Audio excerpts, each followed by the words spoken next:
duty, most honorable gals and pals. And welcome to our very prestigious new mini-series, the classical reading of the highly acclaimed... By absolutely no one. Sims Storybook Cliches by yours truly, our beautifully high-budget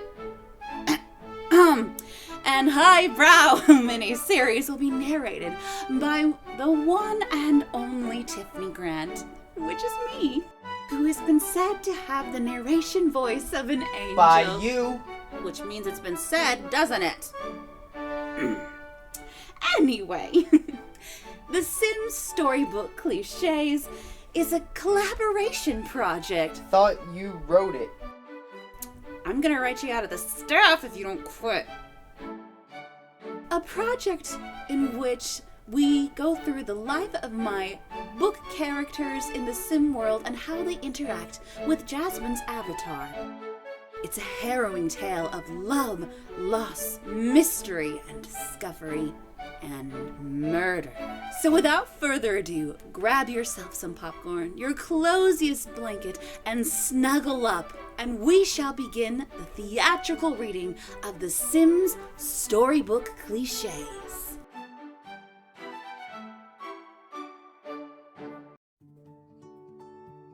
Once upon a time, in a land far, far away, but not really because my computer is just down the hall, lived a beautiful but totally normal, nothing special, bit clumsy and shy, plain-looking, not like other girls girl named Jasmine. How is it that she can be all those things at once? Because she was also the chosen one with a tragic past and maybe evil, but not really. She's really just the girl next door and a totally girl boss damsel in distress because... reasons? As a child, Jasmine's group of friends consisted of her sassy best friend friend Tiffany, and the totally not future love triangle fodder, Bryant and Kyle. The quartet was inseparable until an unimaginable tragedy occurred. Jasmine caught Bryant being mean to her dog. From that day on, Jasmine cut Bryant out of her life, refusing to ever forgive him. You shouldn't have yelled at my dog. Years went by and Jasmine grew into a super celebrity online, but still stayed totally down to earth. Tiffany too became established as a beloved author celebrity because, of course, the main characters always have access to tons of cash because how else are they supposed to do fabulous things through which we can live out our wish fulfillment fantasies? I mean, who really wants to hear about paying your water bill or trying to balance time off from work so you can get the oil change in your car? Is it really so much to ask for that you have a little extra time on my lunch break? It's not my fault all the shops close by 5. I'm like 3 months overdue, and I really don't need those judgy side eyes again when they inspect my car. Tiffany! Anyway, where was I? Yes, girl bossing flying close to the sun. After far too many late nights of grinding, Tiffany decides it's time to step in and make sure her bestie finally takes a break. Oh my word, if I don't get a vacation soon, I'm gonna die. The commute to my job as a famous author is killing me. In hindsight, I suppose I could write from home. That's crazy talk. Everyone knows a job only counts as a job if you have to leave your home for it. And this back and forth stress of Jasmine and Bryant always being at each other's throats has to stop. Work deadlines and this ongoing feud is just too much. I swear they would work things out if they weren't allowed to run off mad like they always do. Wait! It was then that a plan formulated in Tiffany's mind. Instantly, she set to dragging out their old camping gear. Hey, friend. What you doing? Prepping for our camping trip. Hour? Yes. I'm so burned out from work. Been in a mess mentally lately. I really need some time with my people. Okay, sounds good. All my people. Oh, hey, look, Kyle. Hey, what's with the gear? We're going camping, like we all used to as kids. You're coming too. I am? I mean, you'll be there too, right? I guess so. Then yes, I'll join in. Only thing is, I don't know if Bryant will come too. It was at this moment that Jasmine came up with the idea all by herself, due to no outside influence whatsoever, to convince Bryant to come along. Childhood jerk that he was, Tiffany still counted him as a friend, and she knew that unless she promised to not yell at him the whole time, he'd never agree to it. Look, I promise not to yell at you the whole time, okay? Just some of it. Why do you want me there anyway? It'd make Tiffany happy. So it's not because you want me to come? Goodness. No. I mean, you. Am I right? Yeah. Ew. Fine, I'll come for Tiffany. Seeing Kyle walk by in a huff, Jasmine decides to check in on the others. So, what was that about? What, Kyle? He's always been the jealous type, you know that. Jealous? About what? You and Bryant catching up? What? He couldn't possibly. You know they've always been competitive. He's probably scared Bryant is going to steal you away. A, Kyle and I never went exclusive. Just exclusive makeout buddies. And B, seriously? Bryant? He hates me. Hey, don't shoot the messenger. Either way, it's clear Kyle has it bad for you. Fine, whatever. Can we just get out of this rain and start packing inside? And so the plans were set. Few days passed and Jasmine, Kyle, and Bryant all find themselves in a beautiful campsite cut off from civilization. Perhaps a little too cut off, though. Jasmine quickly notices that the orchestrator of their event is nowhere to be found. But when she tries to call Tiffany to see what's keeping her, she finds the signal is too low to hold a conversation. Maybe a text will go through at least? Hey Tiff, where are you? We said we'd all meet here at 11 a.m. and it's almost 1 p.m. now. Is everything okay? Should we hang around just in case? Ah, she just replied. What? You've got to be kidding me. This was her idea. What's wrong? Tiffany stood us up. Apparently, there was some sort of publishing emergency and she's not going to make it out at all. We did all of this because of her. Well, maybe not all is lost. I mean, it is a beautiful day out here. I know I'd like to spend some time with you. It'd be a shame to waste our reservation. Okay, fine. We'll stay. But you better believe I'm chewing Tiff out later. The next morning, Brian steals off into the woods by himself, in quite a foul mood. He, too, attempts contacting Tiffany. You're really not coming. You seriously left me alone to watch Kyle make eyes at Jasmine all this time. You're a big boy. Work it out. It's high time you and Jazz ended this stupid backbiting thing once and for all. Stomping back to the campgrounds, Bryant contemplates whether he should just head home. Annoyed by his sour attitude, Jasmine decides to take a head-clearing walk through the woods. Yes, while it was starting to rain. Yes, without an umbrella. Look, some people aren't the best at planning ahead, so don't be so judgy. Lost in her thoughts, Jasmine didn't even realize that she's come face to face with a dangerous wild bear. With an umbrella. And who walks on 2 legs.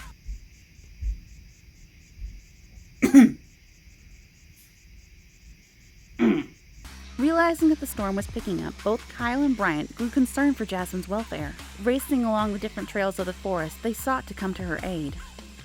Jasmine notices in the distance a park ranger. Surely they'll help defend her from the bear.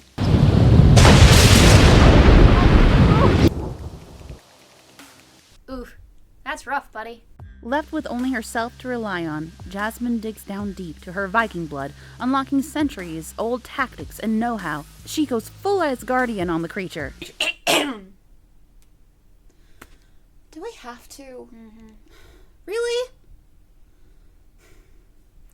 I'm being instructed here by the Choose the Mouse team to clarify that we know that Marvel's Asgardians and the historical Viking people are not one and the same historically, and that the Viking people are a rich and historically interesting people outside of the comic book world. Can I get back to the story now? Anyway, so Jasmine started swinging just in time for the guys to show up. The heck? Whoa, is she fighting a bear? Yup. Should we do something? I think she's got it. I'm a strong, independent woman who needs no man. I've got this. Oh, she actually did have that. Told you. Ouch. Someone pay Jerry extra for that? Sorry, Jerry. Didn't expect Jazz to go so hard on you. As the storm was picking up, the trio decided to head back to camp. But before they could, tragedy struck as a freak tornado rushed through their camp, making sure to completely destroy only Jasmine's tent. Somehow, causing poor Jasmine to have to share a tent with the 2 very attractive men. Poor thing. After a slightly awkward night's rest, Jasmine decides to get up and make some food for everyone. In a matter of minutes, Bryant is at the table, scarfing down the food. Jasmine catches herself smiling slightly to see Bryant so loving what she made. First, he came looking for her last night, then he gave up his sleeping pallet in their tent for her, and now he was making a big deal about her cooking. Wow, Jazz, that really is low, isn't it? Convincing herself it's nothing, Jasmine decides to check in with Kyle. Considering last night's storm, do you think it's wise for us to stay the rest of the week? I'm sure the worst of it subsided. Maybe a few more rainy spots here and there, but just you wait. The sun will be back out, I'm sure. Why are you so insistent on staying? You like camping that much? I like the company that much. Jasmine notices out of her peripheral that it seems Bryant's good mood was soured again already. That man and his mood swings. Kyle ended up being right after all. The sun did start shining again, which meant the weather was perfect for a trip down to the lake. It didn't take long before being there. Both Kyle and Bryant got it in their heads that they should go for a swim. Within seconds, they stripped down to their trunks. Seeing both of those chiseled specimens glistening in the sunlight, Jasmine was suddenly overcome, forcing her to walk out to the side for a moment to collect herself. Blood rushing to her cheeks, palms sweaty, head spinning, Jasmine tried desperately to shake it out of her system. What's wrong with me? I grew up with the guys, but then again, abs. I mean, we are all adults now, right? So why can't I enjoy a little eye candy? While Jasmine combated the thrumming of her heart, one of the park rangers appeared and told the guys that the lake was actually off limits for swimming, which made the guys decide it was time to pack it in. And just in time too, as they noticed the temperature had started to drop down suddenly. Not wanting to waste the beauty of the day, Jasmine tells the guys she's gonna hang around the lake a little bit longer. No problem. I've got some more personal stuff to discuss with Kyle for a minute. Jasmine notices the serious glint in their eyes and that a dark shadow seems to have set over them both. She tried to shake it off like it was nothing, but before she knew it, Kyle had jogged off into the woods. What was that about? Don't worry about it. Kyle just remembered some time-sensitive project he has to get done. So he's running back to town for a short bit. So he's coming back. Yeah, don't worry. He's coming back. Jasmine noticed a pained look on Bryant's face when she asked about Kyle's return. Did he think she'd be upset to be left alone with him? She'd never noticed before how much her treatment of Bryant had hurt him. I wanted to thank you for last night. The way you and Kyle came to make sure I was okay. Well, we didn't really help much in the end, though, did we? Maybe not, but I still appreciate the effort and the fact that you trusted me to handle it. Boy, did you ever! As they talked, Jasmine began to notice something odd.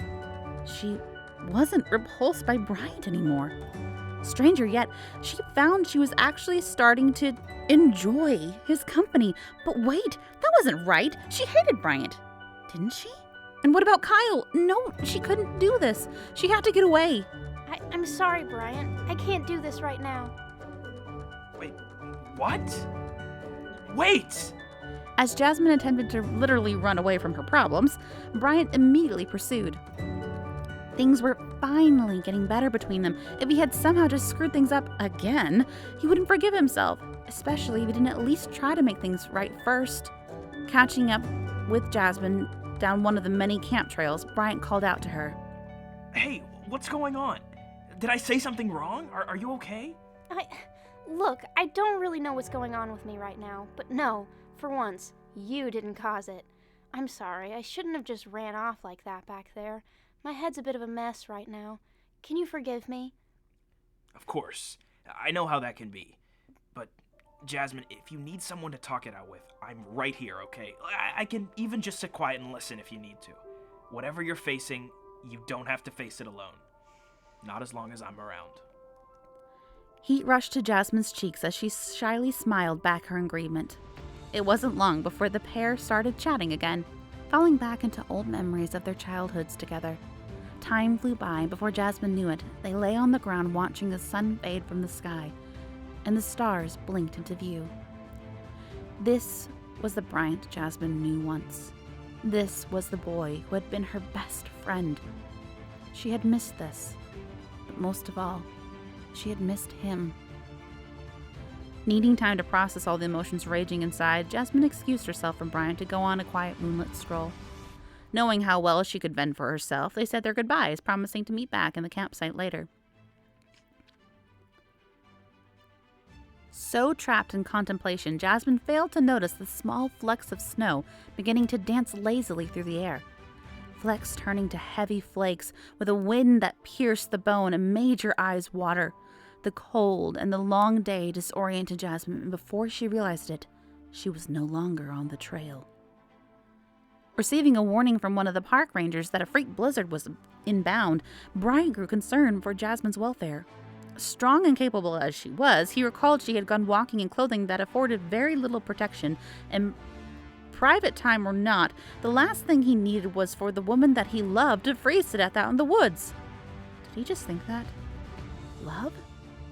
He'd always been infatuated for sure, but love? The tightening in his chest and butterflies in his stomach confirmed it. Bryant was in love with Jasmine. Pushing through the cold, Bryant grew desperate to bring Jasmine her winter wear from her bag. He hoped with all his might he would reach her before anything happened.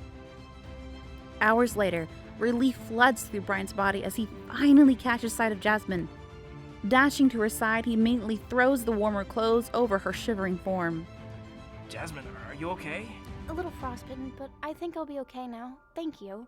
Yeah, come on, I'll walk you back to camp. I want to get you sitting by a fire just to be safe. Okay, but I'm telling you I'm fine. Would you stop worrying? But I Let's don't want... just go. I'm going...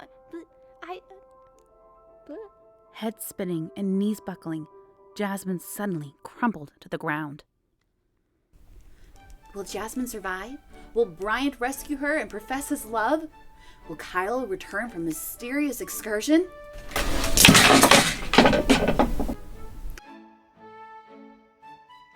Will Tyler stop dropping things in the background? Tune in next time and find out on Sims Storybook Cliches.